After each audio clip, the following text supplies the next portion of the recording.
Hi guys, today is Ash Wednesday and I have a message for you. So Ash Wednesday అంటే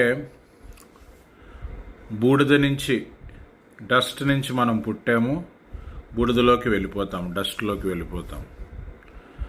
ఇది ఎప్పుడు మనం గుర్తుపెట్టుకోవాలి. So Ash Wednesday రోజు వాళ్ళు పెట్టే విభూది కూడా సిగ్నిఫైస్ దాట్. సో డాక్టర్ చెల్లా కృష్ణవీర్ అభిషేక్ అని నేను. So I take a pledge to observe Lent for these 40 days. So first weekలో ఏంటంటే controlling our temptation and developing humility. ఇది ఫస్ట్ వీక్లో ప్రాధాన్యత. Satan tried to tempt the Lord,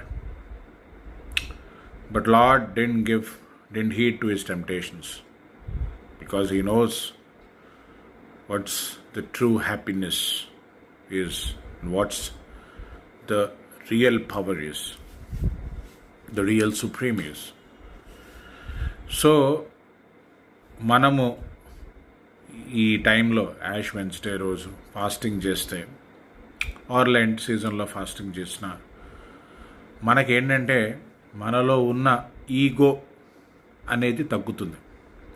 so fasting అంటే ఏమిటి? ఒక పూట మానేయడమో లేకపోతే ఒక పూట ఫ్రూట్స్ తినడమో కాదు. ఒక పూట మానేస్తున్నాం కదా అని మిగతా 2 పూటలు శుభ్రంగా తినేయడం కాదు. ఫాస్టింగ్ అంటే మీకు బాగా నచ్చింది ఒకటి వదిలేయడం ఈ 40 days.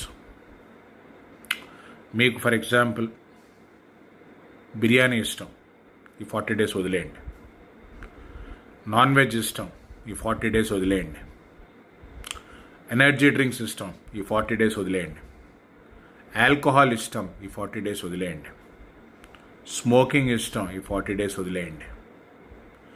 మీకు ఏ ఎడిక్షన్స్ ఉన్నా, మీకు బాగా ఎడిక్ట్ అయిపోయింది ఏంటని ఏదైనా ఉంటే దాన్ని వదిలేయాలి. ఫర్ ఎగ్జాంపుల్ మీరు ఫోన్కి ఎడిక్ట్ అయిపోయారు అనుకోండి, ఈ 40 days దాన్ని తగ్గించడానికి ప్రయత్నించండి. That is the message for Ash Wednesday. So మనం ఎంత తగ్గి ఉండాలి, బికాస్ ఈ సృష్టిలో, ఈ సమస్త సృష్టిలో, ఈ యూనివర్స్, ఈ మల్టీవర్స్లో మనం ఎంత అండి? అర్తే ఒక చిన్న పార్టికల్లా కనపడుతుంది. అలాంటిది ఆ చిన్న పార్టికల్లో మరింత చిన్న పార్టికల్ మనం. అలాంటిది మనకి అసలు సెల్ఫిష్నెస్ ఏంటి, జెలసీ ఏంటి, ఈగో ఏంటి, గ్రీడ్ ఏంటి? Let us be loving, let us be happy.